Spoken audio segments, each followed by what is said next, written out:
मंडळी नमस्कार, मी चंद्रकांत सूर्यवंशी आणि तुम्ही पाहताय ते जनमंतक मराठी. आणि मी आहे ते लातूर जिल्ह्यातल्या तालुक्यातलं रेणापूर तालुक्यातलं हे शेवटचं गाव आहे. म्हणजे बीड जिल्ह्याच्या बाँड्रीवरची हे गाव आहे. शाळेचं नाव तुम्हाला दिसत असेल, जिल्हा परिषद प्राथमिक शाळा कोस्टगाव. आणि ह्या सगळ्या ज्या आहेत ना, एकदा इकडे दाखवा, ह्या वर्गखोल्या आहेत. ह्या वर्गखोल्यामध्ये आजी गळतं आहे. एक दुसऱ्या कारणासाठी मी इथं आलो होतो, ते बी कारण तुम्हाला सांगणार आहे. पण या पद्धतीनं का दाखवतो तुम्हाला की या थोडंसं या आतमध्ये हे शाळा आहे. आणि शाळेमध्ये अशा पद्धतीनं हे वर्गखोल्या आहेत, त्या फार जुन्या दिसत आहेत. आणि ह्या जुन्या वर्गखोल्या ज्या आहेत ते गळत आहेत. हे तुम्हाला दिसत असेल बघा, हे सगळीकडून तुम्हाला हे सगळं गळतं आहे. बाळा कितवीला आहे शाळेत? 6वीला दिसतंय ना त्याच्यामध्ये क्लिअर? 6वीला आहे ना. इथे तुझा वर्ग गळतो का? ते पाऊस आल्यावर? हो. मग पाऊस आल्यावर वर्ग गळतो, जाते कुठं? हे दप्तर वगैरे मग भिजतात का? इथून गळते. कुठून? इकडून गळते का? म्हणजे पाणीच येते सगळं आतमध्ये? होय, पाणी येते का आतमध्ये? नाव काय तुझं? सायली व्यंकटी डाके. हां, पाऊस आल्यावर गळते का? हे का दाखवलं? आता लहान लहान लेकरं इथं दाखवण्याचं कारण काय, तर हे वास्तविकता तुम्हाला सांगतोय मी की सरकार म्हणतंय आम्ही एवढं इन्फ्रास्ट्रक्चर उभा करतोय, शाळेसाठी एवढा निधी देतोय, आणि शाळेच्या निधीमध्ये अशा पद्धतीनं जर वर्ग खोल्या गळत असतील तर विद्यार्थ्यांनी त्यांचे दप्तर, त्यांचं शिक्षण नेमकं कसं करायचं असा देखील प्रश्न उपस्थित होतोय. आता माझ्या पाठीमागं तुम्हाला इकडे खोदलेलं दिसायलं बघा. हे जे खोदलंय ना, ते कुठली तरी बिल्डकॉन काहीतरी कंपनीचं नाव आहे. आणि ते कंपनी जी आहे ते कुठल्या योजनेतून काम करायला हे माहीत नाही, पण ह्या जी काम करते ते काहीतरी प्लेग्राऊंड करते म्हणे. पण ह्याचा एक नॉर्म्स ठरलेले आहेत, त्याचे ढाचे ठरलेले आहेत. आणि हे ढाचे जे आहेत किंवा ते ज्याचा जे मापदंड आहे त्या मापदंडाच्या पद्धतीनं हे काम होत नाही असं इथल्या गावकऱ्यांचं, काही जणांचं म्हणणं होतं. ज्या मापदंडानुसार काम व्हायला पाहिजे, बघा ना काय कामाची पद्धत कशी आहे. आता कुठली काम कंपनी करायली आहे किंवा काय करायली ह्याचं तर इथल्या मुख्याध्यापकाला त्याची माहिती नाही. ते म्हणतात की मुंबईतून काम आलं आहे आणि ती कंपनी 80/80च ना, 80/80चं हे प्लेग्राऊंड करते म्हणे. आता नेमकं प्लेग्राऊंड करायली की काय करायली त्या कंपनीलाच जाणे. इथले सुपरवायझर कोण आहेत, इथले कर्मचारी कोण आहेत ह्याची बी कल्पना नाही. ह्या शाळेचे बरेच प्रश्न आहेत. हो, इकडे हे शौचालय बांधून ठेवलेत. शौचालय बांधून ठेवते, शौचालय दाखवा. ते शौचालय बांधून ठेवलेत, ते पण कुलूप बंद आहे, तर ते पण वापरण्यामध्ये नाही, तर त्याला कनेक्शनच दिलं नाही म्हणे. आता सध्या पावसाळ्यामध्ये लहान मुलांना, मुलींना फार त्रास होते.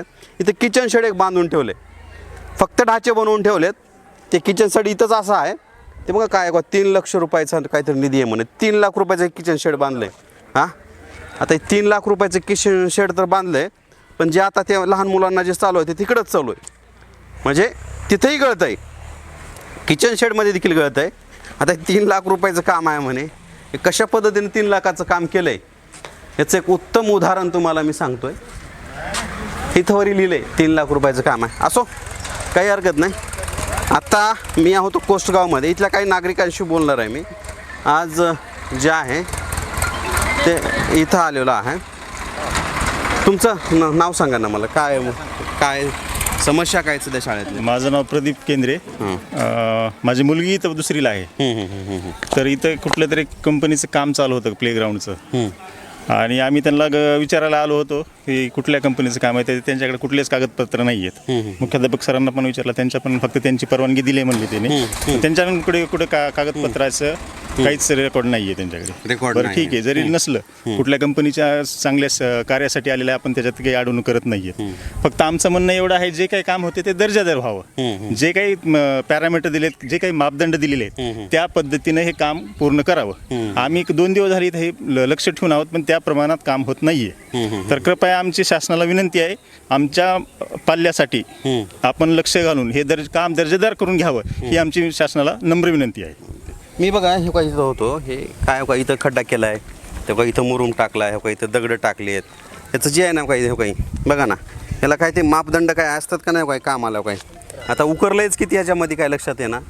आणि अशा पद्धतीनं जे आहे ते काम सुरू आहे तेव्हा तिकडे एक पलीकडे गिट्टी टाकली आहे तेव्हा. म्हणजे काय चालू आहे नेमकं आणि कोण करायलंय ह्याचीच शाश्वती नाही. तर ह्याच्या खाली आहे का खडी का हे वासच वरी दाबलं याला म्हणजे हां. खडी 80 mm सांगितले होते, ह्यांच्याकडे उपलब्ध नाही म्हणून 40 mm खडी टाकलेली आहे.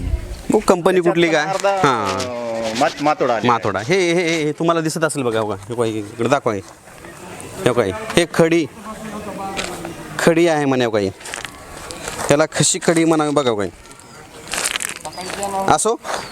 आणि इथल्या गावकऱ्यांचं पण म्हणणं आहे की बाबा जे होईल ते आमच्या विद्यार्थ्यासाठी होईल मुलांसाठी होईल ते चांगलं व्हावं दर्जेदार व्हावं. कामं एकदाच होतात बार बार होत नसतात. निधी आणायला किती कष्ट करावं लागतात किंवा समजा ते CSR फंड असेल किंवा कुठली वैयक्तिक कंपनी जरी खर्च करत असेल तरीसुद्धा त्या कंपनीनं अतिशय इथं जे सुपरविजनसाठी काही लोक दिलेले आहेत त्या सुपरविजनसाठी लोकांनी ते येऊन चेक केलं पाहिजे. मुरुम कोण्या पद्धतीचा आहे, त्याच्यात वापरणारी खडी कोण्या पद्धतीची आहे, सिमेंट कुठल्या पद्धतीचं असणार आहे किंवा त्याच्यामध्ये काही लोखंड सळई वापरली जाणार आहे का, ह्या सगळ्या गोष्टी त्याची खोली किती असली पाहिजे, त्याची डिप्थ किती असली पाहिजे, त्याला दबाई कशी केली पाहिजे, सगळे मुद्दे जे आहेत ते फार प्रकर्षानं समोर येत असतात. उगाच काहीतरी थातुरमुतुर करायचं, लाली पावडर करायचं आणि भुईकून निघून जायचं. आकडा घ्यायचा, आकडा मस्त तिकडं शासनाकडे सादर करायचा किंवा त्या कंपनीत सादर करायचा आणि त्याचा जो निधीचा आहे तो मोठा तो घपला कळायचा निघून जायचा. अशी पद्धतीचं हे कोस्टगावचं सध्या सुरू आहे.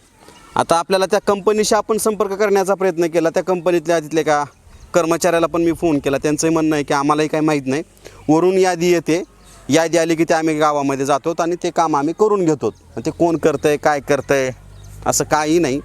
बघूयात ह्यावरती आता तरी निदान आपल्या जनमंतकच्या बातमीनंतर तरी हे लोक व्यवस्थित करतील का अशी अपेक्षा आपण करूयात. ते काम चालू झालं ना, इथले जे कर्मचारी आले होते तर त्यांना आम्ही विचारलं तर ते आम्हाला शिवीगाळ करायला लागले डायरेक्ट.